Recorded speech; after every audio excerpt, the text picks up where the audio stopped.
Aries, March 12, 2025 para sa mga Aries. At kukuha lang tayo dito ng isang mensahe for you. At ito ay napakahalaga. Maring ito ay nangyari na sa'yo at nagpapatuloy pa sa kasalukuyan. Aries na nandito sa reading. O bibigyan ng message today, March 12, 2025. Ibigay mo ang tamang message for Aries. Okay. Isang message lang dito na nangyari na sa inyo at nagpapatuloy sa kasalukuyan at hindi nyo ito maiwasan. Okay. Knight of Pentacles. Isang pagpapalanong hindi matuloy. Parang ay dyan ka muna. Okay, next time na lang. Next week, next month, o sa next year na lang kaya. Pagpaplanong lumipat ng trabaho, pagpaplanong lumipat ng place para maghanap ng trabaho, yan ang inyong message, unang-unang message. Is, pagpaplanong hindi natutuloy. Parang nakahang. Something na may plano din ng isang person pero hindi natutuloy. Magpaplanong alokin kayo ng isang pag-asa o isang parang plano kong bigyan ng pag-asa si Aries. Plano kong bigyan siya ng offer, but hindi naman natutuloy. Parang may delays. Okay? Aries, tingnan natin ang message for you. Message mo sa mga Aries ngayong March 12, 2025. About dito sa plano na to. Plano mag-relocate sapagkat para sa bagong trabaho, plano magpalit ng work, ng career, something. About ito sa pagpaplano, about sa career, at plano ng isang taong bigyan kayo ng offer na maliit lang, but parang hindi niya pa kayang i-offer. Sapagkat parang bitin. Parang pag in-offer ko to kay Aries ay baka hindi niya tanggapin, o baka pag in-offer ko to kay Aries ay hindi ito sapat. Kailangan ko muna itong palakihin o hindi ko muna sabihin. Something plan. Okay? Aries, para to sa'yo. March 12, 2025. Yeah. Mga pagplanong hindi natutuloy sapagkat may mga problema. May mga abala sa inyong buhay. A breakthrough is at hand. Yung mga istorbo na to is kayo din naman ang dapat na makapagpalayas niyan o makapag-release para matuloy itong plano na to. Unang message. Distant thunder. Okay. Unang-una, kaya hindi matuloy-tuloy ang inyong plano para sa paglipat ng bahay, paglipat ng trabaho, paglipat ng mapagtatrabahuhan na lugar, is sa mga delays about sa mga taong nangingialam sa paligid. Mga gulo sa pamilya, something na bigla na lang may ganitong pangyayari kaya hindi matuloy-tuloy. Bawa, plano niyo na bukas, may mangyayari, may problema. So, naaantala yung inyong plano. Hindi natutuloy talaga. Nagkakaroon na ng delays. Umiwas kayo sa mga umaabala sa inyo. Huwag nyo silang entertainin. Huwag nyo silang, layuan nyo sila. 100%. Yan, nakikita nyo tong bus vistas. Expand your horizon. Gusto nyo rin mag-travel. Gusto nyo rin umalis sa inyong lugar sapagkat parang boring. Parang hindi ito yung gusto kong place. Parang gusto kong tumawid ng dagat. Halimbawa, ang inyong lugar ay probinsya at malayo sa kabihasnan. Walang masyadong chance, walang masyadong opportunity. Yun ang plano ninyo. At hindi siya talaga matuloy-tuloy. Parang may delays.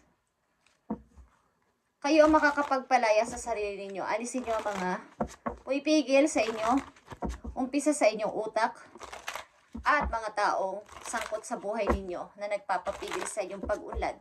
Okay, Aries. Tingnan natin. Ito ay bus vistas. Salita ito, lingwahe ito ng ibang lugar. maybe ibang bansa. Okay, ilan sa inyo? Ito ay, salitang ito ay parang Latin, something Latin, Spain.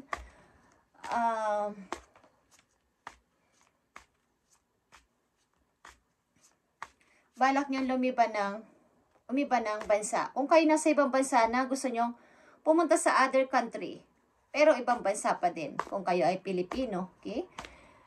So, tingnan natin ang payo sa inyo, guys. Aries, parang nakahang ito.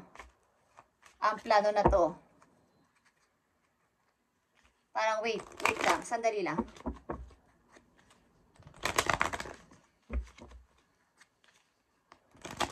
Hindi ko alam kung kayo ay natatakot na kapag pumunta ako sa bansa na yun ay hindi ako maging okay. Ang ilan sa inyo ay natatakot na baka pag iwan ko ang pamilya ko ay may mangyaring masama. Ang ilan sa inyo ay naaabala ng mga problema sa pamilya o mga gulo sa paligid. Okay, Aries, message for you. March 12, 2025. You are so much closer to the powerful breakthrough. Okay? Naririnig nyo? So much closer. Ibig sabihin, plano na kasi ito eh. Ito na kasi yung tumutuktok sa isip ninyo na plano about sa pag-unlad. So, yun yung tinatawag na bulong sa inyo ng pinupush kayo ng kapalaran. Closer na kayo. Para sa yung breakthrough, then you may realize you have been praying for things to heal. Okay. New opportunities to appear. Pag kayo lumiban na sa inyong bakod o limitasyon sa inyong lugar o sa ibang country, parang ito na yun, mag-a-appear na yung opportunities. Masasagupan nyo na yung oportunidad, bagong oportunidad. Paglabas nyo ng bansang yon o paglabas ng inyong country, paglabas ng inyong barangay, paglabas ng inyong kung saan kayo nakatira.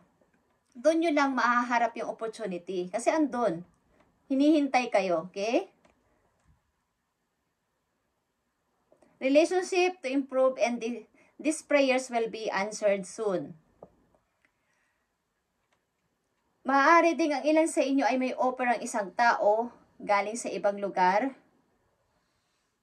Ba't kayo ay nagdadalawang isip na baka hindi nyo kayanin doon manirahan o hindi sapat pa ang kaalaman ninyo para ang tao na yun ay inyong pagkatiwalaan. So parang thinking, okay, nag-iisip kayo. So, hindi ninyo malalaman ang buhay doon at ang maging relasyon nyo sa tao na to kung hindi nyo itatry na pumunta o sumama sa kanya. Okay? Something na ito ay, yung relationship nyo ay improve and these prayers will be answered soon. Kung ito yung minamanifest mo noon pa, Aries, ang relationship na ito ay dapat mong pakinggan ng iyong intuition na God, ito na ba yun? So, kung talagang dinudukdok kayo ng isip niyo na, sige, umalis ka, kung plano mo yan, is pinupush ka ng kapalaran at ng iyong inner voice. Ginigising ka na, ito na yun, Aries. Sunggaban mo na. Okay, at ito ay, yung inyong prayers ay sinasagot na. Closer ka na. You are so much closer to a powerful breakthrough. Powerful breakthrough ito. Parang sa isang artista na nagsisimula pa lang ay parang ayaw na niya. Gusto na niya mag-give up. Ayaw ko na mag-artista. Pero andun na siya. Malapit na siya. Sa isang interview lang o sa isang ginawa niya lang na movie, kahit ayaw niya ay siya ay nag-viral o something. Siya ay sumikat doon. So much closer. Powerful breakthrough than you may realize. Okay, Aries. Message for you, March 12, 2025. At ito ay, kung may plano ka na, ito ay, huwag mo nang ibitin-bitin pa at i-grab mo na to, okay? Sapagkat kung ito yung dati mo pang minamanifest ay ang prayer mo ay sinasagot na o sasagutin na soon. Malapit na. So, ang gagawin mo na lang ay gumawa ng aksyon.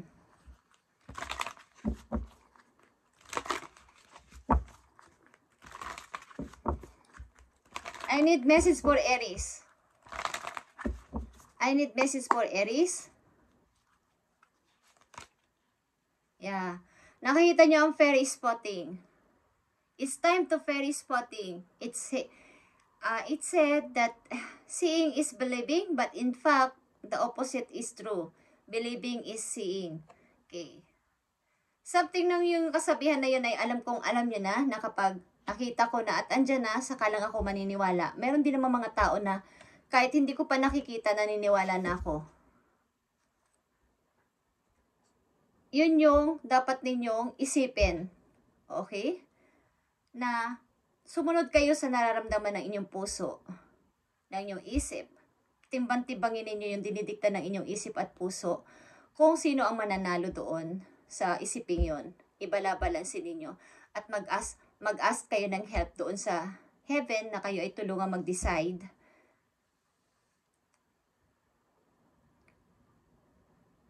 Sapagkat kahit hindi nyo pa nakikita kung ang inyong faith, ang inyong paniniwala at kumbaga yung inyong paniniwala at tiwala doon sa heaven ay 100% na magkakatotoo, something na kahit po hindi ko pa nakikita, ako maniniwala na is mangyayari yon. Kung ano kasi ang nilalagay nyo sa utak ninyo at sinasabi, yun din ang outcome na mangyayari. Kapag positive, positive ang outcome. Pag negative, negative din. Aries. Ang plano na to ay gawin mong reality. Okay? Huwag lang basta plano. Nabibitin o mabibitin lang to. At hanggang plano na lang ang mangyayari dito. Aries. This is for you.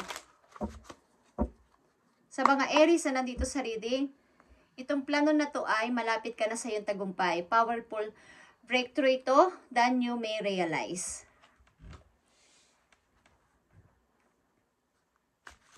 Maniwala ka na ang hindi mo pa nakita ay totoo. Okay? Bumilib ka sa magic. Maniwala ka sa magic. I need message for Aries. Something ang ilan din sa inyo ay nadidealing sa isang person na parang andito yung illusion and reality. Fantasy. Something na, ito ba ay totoo? Totoo ba siya? Okay? Totoo ba yung offer niya sa akin? Totoo bang pupunta ako sa bansa na yun? Okay? Tingnan natin ang message for you. Yeah? The Hierophant is here. May mga problema kasi kayong hinaharap sa inyong pamilya. Something usapin. At ang hirap nitong baliwalain. Makinig kayo sa inyong nararamdaman. At kung pag-unlad sa inyong sarili, ang inyong iniisip ay tuparin ninyo ang inyong pangarap, 9 of Cups. Okay? Tuparin ninyo ang inyong pangarap na maging reality. Ito, ang inyong dream. At ito kayo magiging masaya. I need message for Aries. 7 of Swords is here. Okay. Kahit ano-ano pa ang sabihin ng isang tao o ng mga tao sa paligid ninyo, ipaglaban ninyo ang inyong, kung ito yung dapat mangyari ito. Ito yung gusto ko. At Magician is here. Okay, something. I-manifest nyo to, guys. Itong pangarap na to at ito ay totoo. Okay? Ito ay totoo mangyayari sa inyo. Walang lapis, walang kulang. Ang plano na to ay magiging isang big. Okay. Kung ito ay plano lang dati, magiging malaki itong pagbabagong magaganap sa inyong buhay, Aries. Tingnan natin ang inyong angel's number para sa mga Aries. Kung kayo ay nasa ibang bansa din, ay liliban kayo ng another country. Pero sa ibang bansa pa din. Gusto nyo mag-relocate, something, relocate lang. Ito ay place, moving on. Moving, something, lipat. At paglilipat din ng, pagpapalit ng work. Parang nakaka-boring na kasi dito sa work na to. Yun na lang, yun na lang ang routine. At may mga hindi rin magandang kasama sa trabaho, okay? So, kailangan ninyo ditong umalis. Okay, Aries, tingnan natin ang message for you. Message mo sa mga Aries. Thank you. Okay, nandito ang 1717, okay?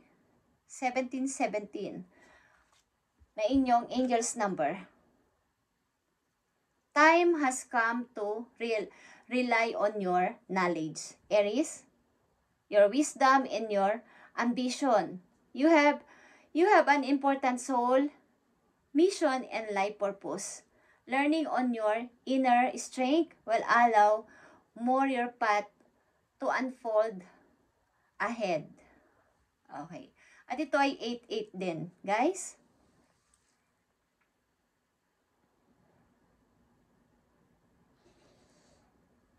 Kumbaga, as I take leadership of my lives bring a flow of good fortune and good blessing. Ibig sabihin nito, guys, ito na yung tamang time para magkaroon ka pa ng knowledge o more knowledge or kaalaman sa iyong buhay na hindi lang ito at hindi lang dito sa bansang ito, hindi lang ito ang ginagawa mo dapat. May dapat ka pang mission na gawin habang ikaw ay nabubuhay sa mundo. At ito ay yung life purpose na sinasabi. Okay?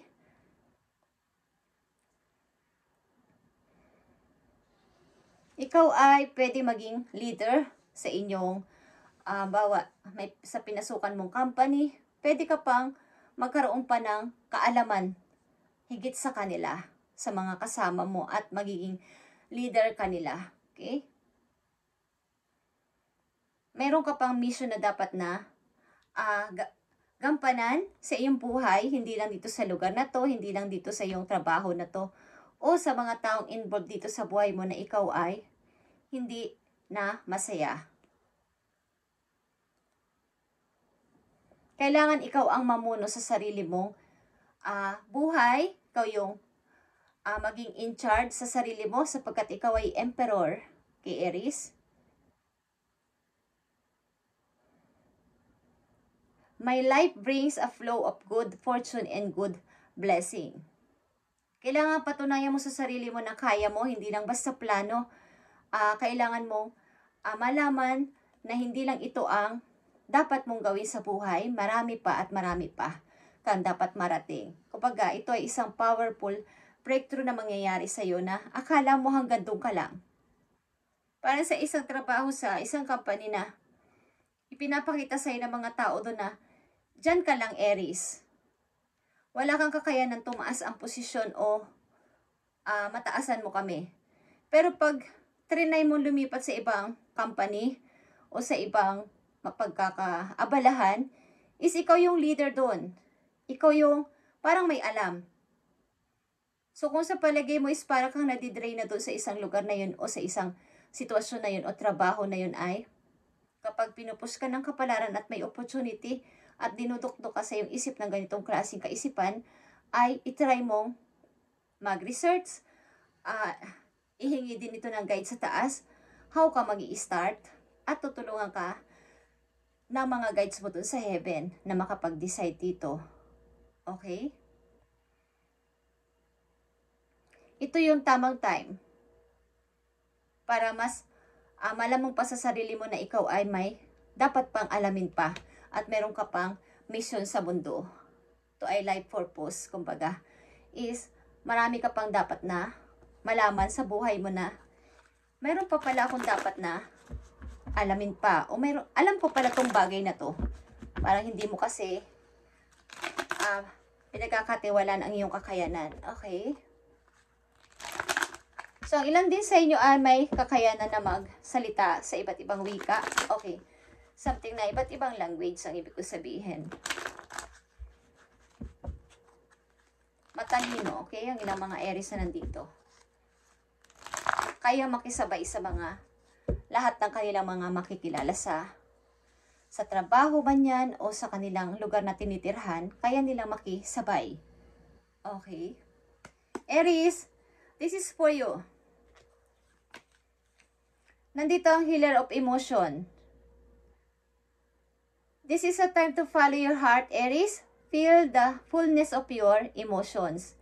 You may feel compelled to nurture others than you forget to care for yourself. Kumbaga hindi mo napapansin na nakakalimutan ko na pala ang sarili ko. Masyado na rin akong busy. So ang dami mong iniisip about sa iyong sitwasyon, kaya may mga delays na pangyayari na dapat mong unahin about muna sa iyong sarili this time. May mga delays sapagkat may mga problema, may inaalala ka si ganito, si ganyan. Okay, this time is sarili mo. Mag-care ka sa iyo sarili. Kulang ka na rin sa tulog. At, yeah.